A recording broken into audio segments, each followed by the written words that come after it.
স্বামী থাকা মানে তার পাশে থাকা মানে হলো স্ত্রী মাথার ছাতার মতো। এখন হোক সে পঙ্গু বা আ খোড়া বা কানা, অন্ধ যেটাই বলেন না কেন আপনারা, হোক এরকম তারপরেও সে কিন্তু স্বামী। তাকে শ্রদ্ধা করা উচিত, তাকে ভালোবাসা উচিত।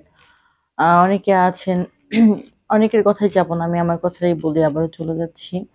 তো এরকম হওয়ার পরে আমার দিন এভাবে কাটতে থাকে। তো কাটার পর হঠাৎ একটা আ প্রবাসী ছেলের সঙ্গে আমার পরিচয়।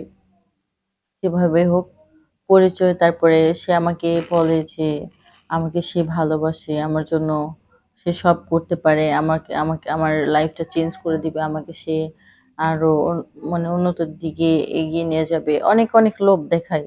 তো আমার কাছে কি মনে হয় জানেন? আপনাদের সবাইকে বলছি যে আমার কাছে মনে হয় আমি যাকে ভালোবাসবো, একটা মানুষ যখন একটা মানুষকে ভালোবাসে তখন কিন্তু আ তার ২য় জনকে ভালোবাসার কোনো রুচি থাকে না। রুচি বলতে যদিও সে ইয়ং হোক বা যুবতী হোক, তারপরেও সেটা নষ্ট হয়ে যায়। সেরকমটা আমার সঙ্গে হয়েছে। দেখেন আমাকে, আমার বয়স কত হবে? তো আমি আমার স্বামীকে এত পরিমাণ ভালোবাসছি যে আমার কারো প্রতি সে রুচিটা আসে না। তাকে ভালোবাসার কথা তো আমি ভাবতেও পারিনি এরকম। আসলে খুব কষ্টকর একটা বিষয়। আমি আমার স্বামীকে খুব ভালোবাসি। আর আমি চাইবো সারা জীবন যতদিন বাঁচবো, আমি তার সঙ্গে একসঙ্গে জীবন কাটাবো। জীবন পার হোক আমার একটু কষ্ট হোক। সে একদিন না একদিন ঠিক সুস্থ হবে, কিছু একটা করবে। মানুষ তো আশা নিয়ে বাঁচে, তাই না? আসসালামু আলাইকুম। কেমন আছেন আপনারা? আশা করি ভালো আছেন। আমিও ভালো আছি। আ দোয়া করি সবাই সবসময় ভালো থাকুক, সুস্থ থাকুক। তো আমি আপনাদের মাঝে সামিহা একটা গল্প নিয়ে এসেছি যেটা আমার জীবনের সঙ্গে ঘটেছে একসময় একটা ঘটনা। আর আপনারা ঘটনাটা শোনার সময় অবশ্যই হেডফোন ইউজ করবেন। আরো ভালো লাগবে আশা করি। আর ঘটনাটা একটা সত্য ঘটনা। এরকম অনেক মানুষের জীবনে ঘটে যায়। জানি না কে কতটা খারাপ সময়ের মধ্যে জীবন কাটাচ্ছে, কে কতটা ভালো সময়ের মধ্যে জীবন কাটাচ্ছে। তো মানুষের জীবনে কিছু, কিছু সময় আছে, কিছু, কিছু সময় আছে যে সময়গুলা মানুষ আসলে ভুলে যাওয়ার মতো না। চিরস্মরণীয় হয়ে থাকে। তো সেক্ষেত্রে আমি একটা ঘটনা শেয়ার করতে চাচ্ছি আমার জীবনের সঙ্গে ঘটে চলা। আমি বিবাহিত। আমার বিয়ে হয়েছে গত ৩ বছর। তো তার মধ্যে গত ৮ মাস হচ্ছে আমার হাসব্যান্ডের একটা দুর্ঘটনায় তার একটা পা চলে যায়। সে হচ্ছে বর্তমান পঙ্গু হয়ে আছে। সবাই তার জন্য দোয়া করবেন। আসলে এটা একটু খুব কষ্টকর একটা বিষয়। সেটা হচ্ছে আমার একটা ছোট বাচ্চা আছে, দুধের বাচ্চা। তো এই বাচ্চা আর ওয়াইফকে রেখে আল্লাহ এই মানে যেটাই হয়ে যাক না কেন একটা জীবনে ঘটেছে। তবে কি আমি একটা জিনিস বলি যে আল্লাহ যা করে সেটা ভালোর জন্যই করে, ভালো বুঝেই করে সবকিছু। তো সেখান থেকে বলি, হঠাৎ আমার হাসব্যান্ডের একটা অ্যাক্সিডেন্ট হওয়ার কারণে তার পাটা চলে যায়। যেখান থেকে হচ্ছে যেখান থেকে আমার সংসারে নেমে আসে অভাব, অনটন, দুর্গতি, আ কষ্ট। যেখানে আমি এখন নিজে কিছু একটা করি। আমি কারো বাসায় কাজ করি। হ্যাঁ? কিছু না কিছু করে আমার সংসারটা চালাই। যেহেতু আমার একটা বাচ্চা আছে, আমার ঘরে আমার স্বামী পঙ্গু। আল্লাহ পাক আ কি মনে করে কি দিয়েছে আমি জানি না। তবে আমি চাইবো যে ভালো কিছু করুক আমার সঙ্গে। আসলে একটা মেয়ের জন্য একটা স্বামী যখন আমরা সবাই বলি গ্রামের মানুষেরা যে এম একটা স্ত্রীর মাথার উপর স্বামী থাকা মানে তার পাশে থাকা মানে হলো স্ত্রীর মাথার ছাতার মতো। এখন হোক সে পঙ্গু বা আ খোড়া বা কানা, অন্ধ যেটাই বলেন না কেন আপনারা, হোক এরকম তারপরেও সে কিন্তু স্বামী। তাকে শ্রদ্ধা করা উচিত, তাকে ভালোবাসা উচিত। অনেকে আছেন অনেকের কথায় যাব না। আমি আমার কথাটাই বলি, আবারও চলে যাচ্ছি। তো এরকম হওয়ার পরে আমার দিন এভাবে কাটতে থাকে। তো কাটার পর হঠাৎ একটা আ প্রবাসী ছেলের সঙ্গে আমার পরিচয়।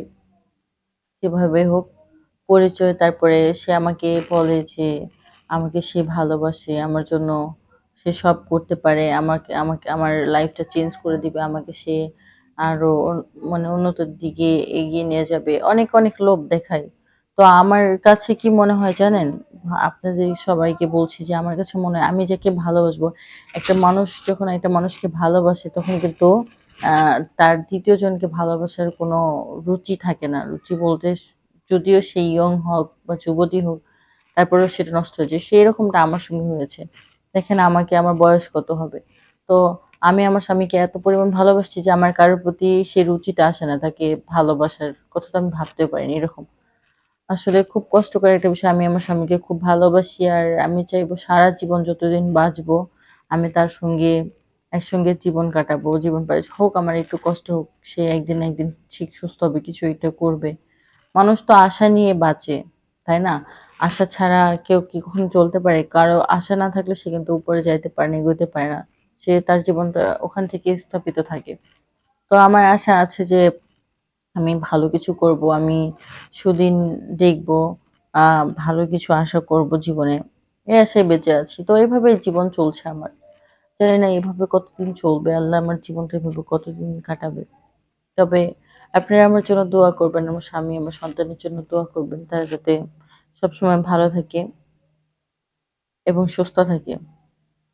আসলে আ আমি আমি মনে করি যে আ একটা মেয়ের একটা মেয়ের হচ্ছে জীবনে তার স্বামী যেভাবে থাক, যে রূপে থাক, যে অবস্থায় থাক, তো সেখান থেকে তাকে ভালোবাসা, তাদেরকে কেয়ার করা, শ্রদ্ধা করা হচ্ছে আমাদের দায়িত্ব। একটা ওয়াইফের আম করণীয় তাকে ভালোবাসা আগলে রাখা।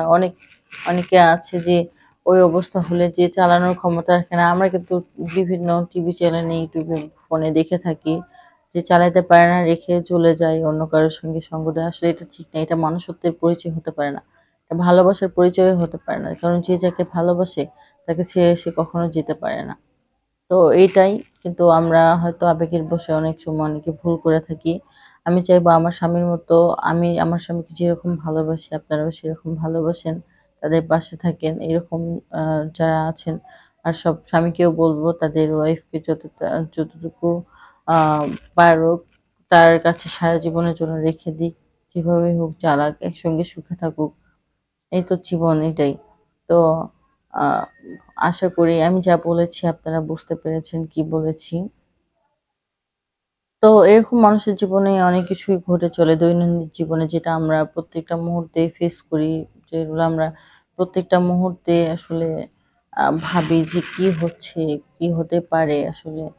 আ তবে সবকিছু আল্লাহর ইচ্ছা, আল্লাহর হুকুম ছাড়া একটা গাছের পাতাও নড়ে না। আমরা যেটা জানি আর বলি, মানি। তো ওরকমই বিষয়টা। আসলে এরকম মানুষের জীবনে সুখ-দুঃখ সবকিছুই আসে। তাই বলে সবকিছু রেখে চলে যাওয়াটা, এটা কখনো মনুষ্যত্বের পরিচয় হতে পারে না। তো আশা করি বুঝতে পেরেছেন আপনারা। সবাই আম ভালো থাকবেন, সুস্থ থাকবেন। আমার স্বামীর জন্য, আমার জন্য, আমার বাচ্চার জন্য দোয়া করবেন। আপনারা যাতে আ উম আমরা যাতে ভালো থাকতে পারি, সারা জীবন একসঙ্গে থাকতে পারি। আ সেই কামনাই করছি আপনাদের কাছে। আপনারা দোয়া করবেন। আর আপনারাও অনেক সুস্থ থাকবেন। আর যদি আমাদের এই চ্যানেলটি ভালো লাগে, আমার এই কথাগুলো ভালো লাগে, তাহলে আপনারা অবশ্যই চ্যানেলটি সাবস্ক্রাইব করবেন, পাশে থাকবেন। বেশি, বেশি শেয়ার করবেন। আসলে এরকম অনেক কিছু ঘটে যায় আমাদের জীবনে, যেটা আমরা অনেক সময় বলতে পারি না, কারো সামনে তুলে ধরতে পারি না। একজন মানুষের লাইফস্টাইল, লাইফ হিস্টোরি আরেকজনের সঙ্গে মিলে যেতেই পারে। এরকম হয় কিছু, কিছু মানুষের জীবনে। তো আপনি যদি আমার কথাগুলা বুঝতে পারেন তাহলে অবশ্যই আ অবশ্যই চ্যানেলটি ফলো করবেন। ভালো থাকবেন, সুস্থ থাকবেন সবাই।